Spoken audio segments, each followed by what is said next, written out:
Donc, ici, on va voir la masse atomique relative. Qu'est-ce que c'est la masse atomique relative? Il va être représenté par la lettre U. Donc, 1 U, ça va être égal à 1,66 fois 10 à la moins 27 kg. Ce chiffre-là, il vient pas de nulle part, on l'a pas juste inventé. Qu'est-ce qu'on a fait? C'est on a dit que 1 U, ça va être égal à 1/12e de la masse du carbone 12. Pourquoi on a fait ça? C'est pour nous simplifier la vie. Dans nos calculs, c'est juste beaucoup plus simple écrire 1 U, 2 U, 3 U que y aller en masse en kilogrammes. C'est juste beaucoup plus rapide. Donc, on a fait ça. Comme là, ici, on voit pourquoi j'ai dit carbone 12. Ça, c'est parce qu'il y a des isotopes. Un isotope, qu'est-ce que c'est? Hein?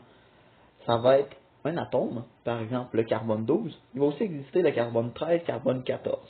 Comment est-ce qu'on fait pour donner ce chiffre-là? Ça va être avec le A, mon nombre de masse. Si mon nombre de masse va différer d'un atome à l'autre. Si je prends l'exemple du carbone 12, qu'est-ce que ça va être? Ça va être un carbone avec une masse de 12 et un Z, donc mon numéro atomique, désolé, qui va être de 6. Donc ça, c'est le carbone normal, normalement c'est lui qu'on va voir. Mais il va aussi exister le carbone 13, donc avec un nombre de masse 13, mais encore 6 protons. Donc, qu'est-ce que ça veut dire? Si on fait la différence, ça va être mon nombre de neutrons qui va être changé. Dans celui-là ici, je vais avoir 7 neutrons, moi, tandis que dans celui-là, j'en ai 6.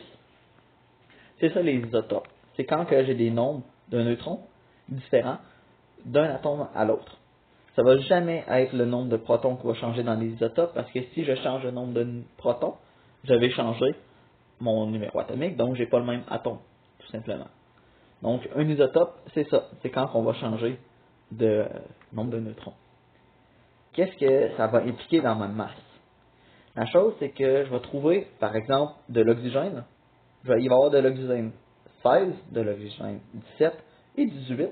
Ça, c'est ceux qu'on retrouve principalement un petit peu partout dans l'air, ou un petit peu partout dans le monde. Ceux-là vont être trouvés en pourcentage différents. Par exemple, mon oxygène 16, il va être retrouvé à 99,76%. Fait que ça, qu'est-ce que ça veut dire, c'est si je prends une poignée d'oxygène, 99,75% de cet oxygène-là, ça va être de l'oxygène 16. Donc, avec autant de neutrons que de protons.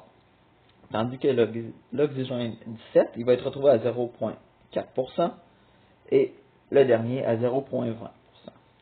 Pourquoi est-ce qu'on dit ça? C'est quand que je fais mon calcul de masse.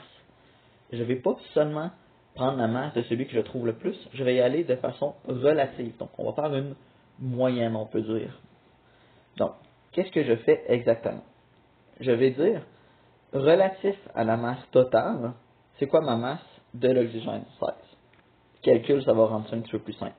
Je vais faire 16, donc ça c'est ma masse, fois pour mon abondance relative. Donc, mon abondance relative, je vais prendre 0,9976.